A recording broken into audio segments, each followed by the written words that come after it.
जय गुरुदेव, जय Shri Krishna, very good morning all of you, સુપ્રભાત।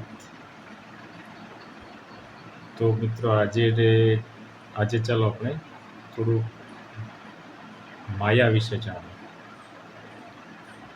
सब कहते हैं ना कि सब मोह माया है, तो ये क्या है ये मोह माया? जब सब बोलते तो रहते हैं, लेकिन ऐसे हम कभी सोचते नहीं। कई बार हम बस बोलते रहते हैं, इस पर कभी वक्त निकाल कर कभी सोचते नहीं। असल में ये भारतीय दर्शन और संस्कृति का एक अंश है। माया ये एक संस्कृत शब्द है, जिसका अर्थ है, संस्कृत शब्द है, उसका अर्थ होता है भ्रम या धोखा, इसको माया बोलते हैं, या इल्यूजन कह सकते हैं।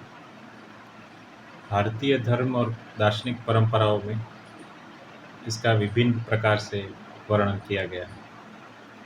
हिंदू दर्शन, विशेष रूप से अद्वैत वेदांत में, माया को उस शक्ति के रूप में देखा जाता है जो ब्रह्मांड को आच्छादित करती है और व्यक्ति को भ्रमित करती है। मतलब माया का काम है व्यक्तियों को, लोगों को भ्रमित करना, छलावा है एक प्रकार का, जो नहीं है वो दिखता है। माया की अवधारणा हमें बताती है कि वास्तविकता में जो कुछ भी हम देखते हैं, सुनते हैं और महसूस करते हैं, वह असली नहीं है। यह केवल एक पर्दा है जो सच्चे आत्मा और ब्रह्म के बीच आ पड़ा है। वो थोड़ी सी गहरी बात है, बड़ी बात है, लेकिन अब थोड़ा चिंतन करो तो इतना भी नहीं है कि समझ में ना आए। तो आत्मा और ब्रह्म के बीच आ पड़ा है, पर्दा है। माया के प्रभाव के कारण हम इस भौतिक संसार को असली मान बैठते हैं और अपने आत्मा को भूल जाते हैं। इसके परिणाम स्वरूप हम सांसारिक सुख और दुख, सफलता, असफलता और अच्छे बुरे के चक्र में फंस जाते हैं। वेदांत दर्शन में माया को ब्रह्म के खेल के रूप में देखा जाता है। यह वह शक्ति है जो ब्रह्म को अनेक रूपों में प्रकट करती है। अद्वैत वेदांत के अनुसार केवल ब्रह्म ही सत्य है और बाकी सब कुछ माया के अधीन है। माया के कारण ही आत्मा अपने सच्चे स्वरूप को भूल जाती है और संसार के जाल में फंस जाती है। इस संदर्भ में माया को पार करने के लिए ध्यान और साधना का महत्व है। अब ठीक है, चलो ये हमने समझा कि माया यानी ये है, इल्यूजन है, भ्रम है, धोखा है। अब इससे पार होने के लिए क्या करना पड़ेगा? तो जैसे भक्ति कर सकते हैं, तो मंत्र जाप कर सकते हैं, मेडिटेशन कर सकते हैं,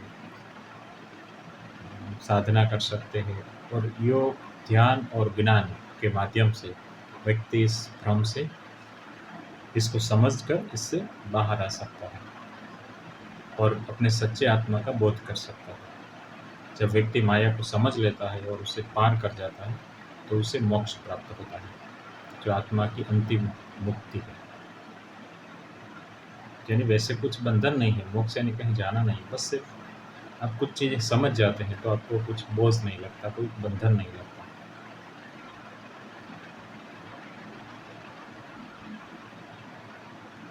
तो वीडियो बहुत बड़ा लंबा हो जाएगा, वरना अभी इस पर तो बहुत बात कर सकते हैं, लेकिन एक दो बात कह देता हूँ। इसी तरह से ये माया जो है, तो इसके विभिन्न पहलू को समझकर जीवन को हम नई दृष्टि से देख सकते हैं। और इस पर आप गूगल करके भी इस देख सकते हैं, फिर इसकी बुक्स रीड कर सकते हैं, spiritual books, religions related books कई सारी है, और हमारा जो दर्शन शास्त्र है उसका अभ्यास करके भी इसको थोड़ा बहुत हम समझ सकते हैं। और धीरे धीरे करके हम इससे बाहर आ सकते हैं, समझ कर कि एक्चुअल में है क्या, ये माया क्या है। तो इससे हम काफ़ी चीज़ें क्लियर हो जाएंगी। जब हम ये सब समझने लगते हैं तो काफ़ी चीज़ें, और हम एकदम से हल्के फुल्के हो जाते हैं और आत्मा की सच्ची मुक्ति की ओर अग्रसर हो सकते हैं। माया की पारदर्शिता और उसके भ्रम को समझकर ही हम सच्चे आत्मा का बोध कर सकते हैं और मोक्ष प्राप्त कर सकते हैं।